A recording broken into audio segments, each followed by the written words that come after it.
Hi, Auditor Group students. Welcome to our channel Learn and Rise with Alusodai Sir. Right, நம்ம 12th portion படிக்கிறதுக்கு முன்னால 11th சிலபஸை ஒரு recall பண்ணிக்கிடுவோம். எதுக்காக?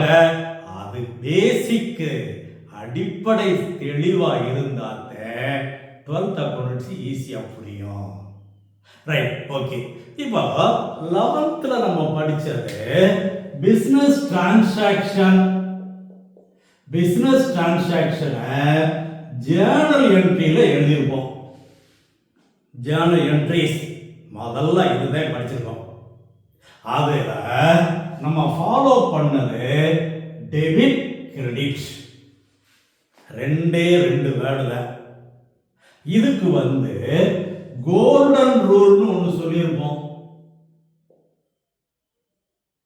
இந்த கோல்டன் ரூல் ஃபாலோ பண்ணும்போது personal account, real account, nominal account. Personal account debit the receiver, credit the giver. Real account debit what comes in, credit what goes out. Nominal account debit all the expenses and losses, credit all the incomes and gains. இது ரெகுலரா படிச்சு இதன்படி படிச்சிருப்ப. எப்பயுமே ஒரு account debit பண்றோம்னு சொன்னா why this account should be debited, அது புரியாம நீ அக்கவுண்ட்ஸ்க்குள்ள வரக்கூடாது. அதே போல ஒரு account கிரெடிட்னா why this account credit, அதுக்கு இந்த ரூலை ஃபாலோ பண்ணணும். சில நேரங்களில் மாடர்ன் ரூல் பயன்படுத்துவோம். மாடர்ன் ரூல்ங்கிறது இப்போ உள்ள ட்ரெண்ட் படி. இதுக்கு எதெல்லாம் செய்யறோம் அப்படின்னு சொன்னா assets account, liabilities account, capital account, expenses account, income account, இந்த மாதிரி பார்த்துருப்போம். இதுல இன்க்ரீஸா டிக்ரீஸா, இந்த அசெட் எக்ஸ்பென்சஸ் இது ரெண்டுமே இன்க்ரீஸ் ஆனா டெபிட், டிக்ரீஸ் ஆனா கிரெடிட். அதே நேரத்தில் இந்த liabilities, capital, income இது எல்லாமே இன்க்ரீஸ் ஆனா கிரெடிட், டிக்ரீஸ் ஆனா டெபிட். இந்த மாதிரி ரூல்ஸ் வச்சுட்டு நீ டெபிட் கிரெடிட் புரிஞ்சு அதை வச்சு ஜேர்னல் என்ட்ரிஸ் போட்டிருப்போம். இந்த வருஷம் நம்ம படிக்கிறது எல்லாமே ஜேர்னல் என்ட்ரிஸ் 50% ஒர்க் அவுட் பண்ணுவோம்.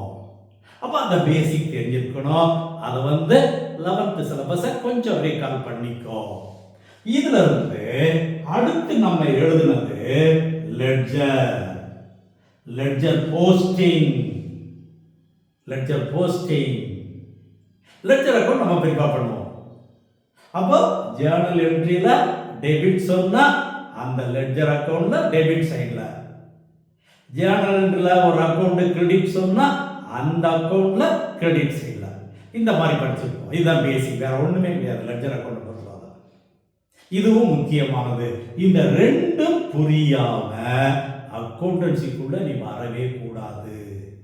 அதனால அதை தெளிவா பார்த்துக்கோ. ஒய் டெபிட், ஒய் கிரெடிட், ஏன் என்ற கேள்வி கேட்காமல் வாழ்க்கை இல்லை, பழைய பாட்டு. அதே இங்க ஏன், why this account debit, why this account credit, அது தெரியாம உள்ள வரக்கூடாது. அப்போ லெட்ஜர் ஏசி. லெட்ஜர் அக்கவுண்ட்ல ட்ரையல் பேலன்ஸ் ப்ரிப்பேர் பண்ணிப்போம். இப்போ ட்ரையல் பேலன்ஸ் நமக்கு தேவையில்லை, ஏன்னா அது 11th முடிஞ்சு போச்சு. அதே நேரத்தில் ட்ரையல் பேலன்ஸ்ல ஃபினான்சியல் ஸ்டேட்மெண்ட் ப்ரிப்பேர் பண்ணியிருப்போம். இந்த ஃபினான்சியல் ஸ்டேட்மெண்ட்ல first part trading profit and loss account. Trading profit and loss account, second part balance sheet. இது ரெண்டும் படிச்சிருப்போம். இது நமக்கு 12th முக்கியமானது. முக்கியமா பேலன்ஸ் ஷீட் ப்ரிப்பேர் பண்ணுவோம். அங்கங்க அந்த பேலன்ஸ் ஷீட்டை அனலைஸ் பண்ணுவோம். அப்போ பேலன்ஸ் ஷீட்னா என்ன, அதில் என்னென்ன பர்டிகுலர்ஸ் வரோம், அதனுடைய பர்டிகுலர்ஸ் எல்லாமே நம்ம தெரிஞ்சிருந்தாத்தான் அதை அனலைஸ் பண்ண முடியும். அதே போல ப்ராஃபிட் லாஸ் அக்கௌண்ட்லையும் கிராஸ் ப்ராஃபிட் படிச்சிருப்போம். அதை அப்படியே கொஞ்சம் மாற்றுவோம். Gross profit ratio, net profit ratio. அப்போ கிராஸ் ப்ராஃபிட்னா என்ன, நெட் ப்ராஃபிட்னா என்ன, அது எப்படி கண்டுபிடிச்சோம், அதெல்லாம் தெரிஞ்சாத்த நம்ம ரேஷியோ ஒர்க் அவுட் பண்ண முடியும். அதனால தான் முதல்ல 11th சிலபஸை தெளிவாக நம்ம வச்சுக்கணும். இது கூட மற்ற ஒரு சில விஷயங்கள் படிச்சிருப்போம். டிரான்சாக்ஷன் சப்சிடரி புக்ஸில் எழுதியிருப்போம். அதுல இருந்து லெட்ஜர் கொண்டு வந்திருப்போம். அதில் முக்கியமாக கேஷ் புக், இங்கே நம்ம cash book, cash account work out பண்ணுவோம். அதுவும் தெரிஞ்சு வச்சுக்கிறது முக்கியமானது. அது போக பிஆர்எஸ் ஒன்று போட்டிருப்போம். டிப்ரிசியேஷன் படிச்சிருப்போம். டிப்ரிசியேஷன் கொஞ்சம் நம்ம பயன்படுத்துவோம். அது தேவைப்படும் போது பார்த்துக்குவோம். பிஆர்எஸ் நம்ம பார்க்க போறதே கிடையாது, 11th முடிஞ்சு போச்சு. அதே ரெக்டிஃபிகேஷன் ஆஃப் எரர் படிச்சிருப்போம். ரெக்டிஃபிகேஷன் ஆஃப் எரர் இது கொஞ்சம் பார்ப்போம். அப்ப முக்கியமா journal, ledger, financial statement analysis, இதுதான் இந்த வருஷம் படிக்கக்கூடியது. அப்ப 11th இதை பற்றி முழுமையான நாலேஜோட நம்ம சிலபஸ்க்குள்ள போவோம். ஓகே, 11th தெளிவா இருக்கியா? Okay partner, I like you partner.